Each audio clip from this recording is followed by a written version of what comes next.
One of the things that I see a lot is various forms of tendonitis in the hand and the wrist, in the forearm and the elbow for that matter.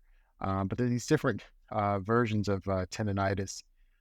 Some of them more common, like in the wrist, de Quervain's, which is just a fancy name for wrist tendonitis. And you can also have tendonitis of the wrist flexors or the tendons that bend your wrist. But one of the things I notice is that people tend to self-treat self-medicate before they come to see me, usually for a significant period. It takes a period of time before someone actually comes in to see me in the office.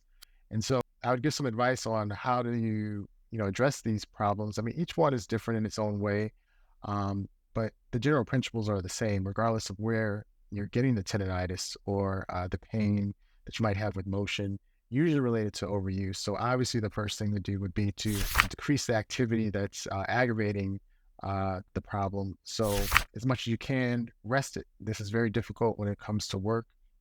One of the reasons why people generally can't stop doing what they're doing. But there's also family type things. If you have young children, you're picking them up a lot. You know, there are things that can be modified. So activity modification is one.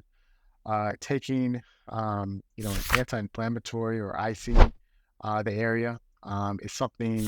Getting the inflammation down is something that will help the pain and also potentially treat the problem. Also, one of the things that I see, another tip is to get an appropriate brace. So for like tennis elbow, it would be a counterforce brace for the elbow, and they have tennis elbow braces in the sporting goods stores, and probably also in the CVS and the Walmart. um, for the wrist tendonitis, particularly getting a wrist brace. Sometimes it's hard to know which wrist brace you need, but I think in general, a lot of these things are generic over the counter. So, I mean, if you're doing these things, you're doing some things to get the inflammation to decrease. You're resting the area appropriately. You're bracing it appropriately. In many cases, for a mild tendonitis, that will alleviate the problem. Of course, these things don't always work, and sometimes you have to come in to maybe get an injection or something like that. But there are definitely a list of things that you can do prior to getting to the office that would help with your problem.